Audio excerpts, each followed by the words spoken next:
Gonzaga secured the WCC's automatic bid late Tuesday and is now officially headed to the NCAA tournament for the 20th consecutive season. Amazing stuff. Also amazing, the Zags have won 30 games for the third time in 4 years despite losing 4 of the top 5 scorers from last season's team that played in the title game of the 2017 NCAA tournament. So Matt Norlander and I opened this episode of the Ion College Basketball Podcast by discussing Mark Few's program. My concern, the Zags are going to be underseeded.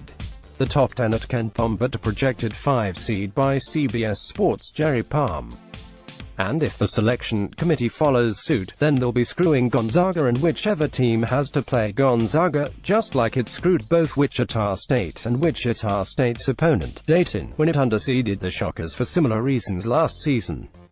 So we got into that at the top. For that, the conversation went like this: 16-18, St. Mary's is 28-5.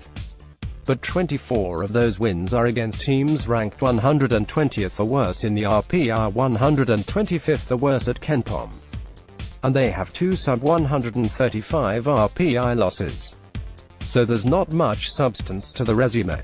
And if I were on the selection committee, I'd keep the Gales out of the NCAA tournament. Are they good? Sure, I think they're good. But when you play in a league like the West Coast Conference and refuse to schedule aggressively in the non-league, you get what you get when you slip up and lose in the WCC tournament semi-finals.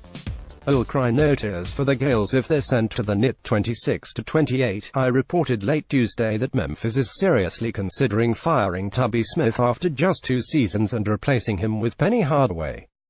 For the outside, this might seem crazy. So I spent a few minutes explaining why it's actually not, and asked Norlander for an outsider's perspective. 44-48. There are 2 Wednesday night games in the ACC tournament with huge bubble implications. One is Notre Dame, Virginia Tech. The other is Syracuse, North Carolina.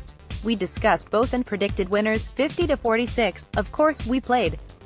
It's Colgate versus Bucknell. We offered predictions and I started yelling, "Ray Bucknell," for reasons I'm not even sure I understand. The latest Ion College Basketball Podcast is below. Give it a listen. And if you're not already subscribed, please subscribe to the podcast via Apple Podcasts here. If you are already subscribed, thank you.